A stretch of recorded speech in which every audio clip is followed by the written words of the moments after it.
Let's talk about in-text citations.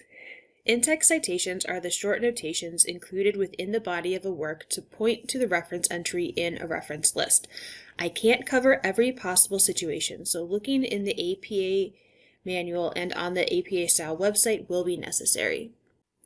APA is an author date citation system, meaning that the in-text citation typically includes the author's last name followed by the date of publication, but we will see some variation on the following slides. It can either be parenthetical when all elements are included in parentheses, or narrative when you are using the author's name in the sentence and only the date and possibly page numbers are enclosed in parentheses. In-text citations should be in the same sentence where the paraphrase or the direct quotation is being used. If your paraphrase of a single work is more than a sentence long, APA recommends placing the in-text citation within the first sentence of that paraphrase.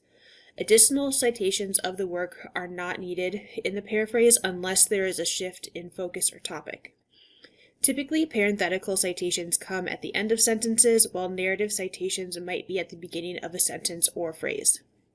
This basic format is standard across the different types of references, so they will look the same whether you are citing an academic journal, a report from the CDC, or a YouTube video. The basic author date formation is standard across the different types of works. However, there is some variation depending on the number of authors or if you are using a group author. The table on this slide is taken directly from the manual and the APA style website, as it shows some of those variations. You list one or two individual authors, but for 3 or more authors, you will only list the first author, followed by the abbreviation et al., meaning and others. You should list out the full names of group authors, but if they have a commonly known abbreviation or acronym, you are able to use abbreviations in subsequent citations. Additionally, there is guidance to fix ambiguity created by the short nature of in-text citations, whether it is caused by the number of authors or by works that share the same author names and dates. Now, remember, this is only for in-text citations. Reference entries have different guidelines for how authors' names are handled, and we'll cover those in another video. If you are summarizing a similar point made by multiple works, you can include those multiple works within the same in-text citation. In a parenthetical citation, you will arrange works alphabetically by author and, if necessary, by date. In narrative citations, the order does not matter.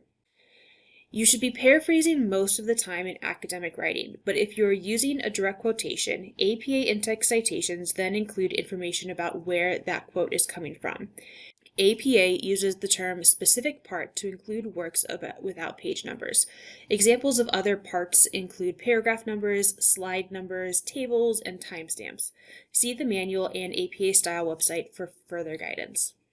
Let's take a look at what in-text citations look like in the wild.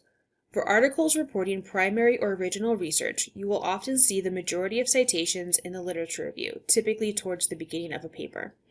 However, they may also appear in later sections as well. Notice that within the first page of this article, we see examples of both parenthetical and narrative citations, citations including multiple works, and multiple works by the same author with different dates. Thank you for watching. Please see our other videos in this series for more APA content.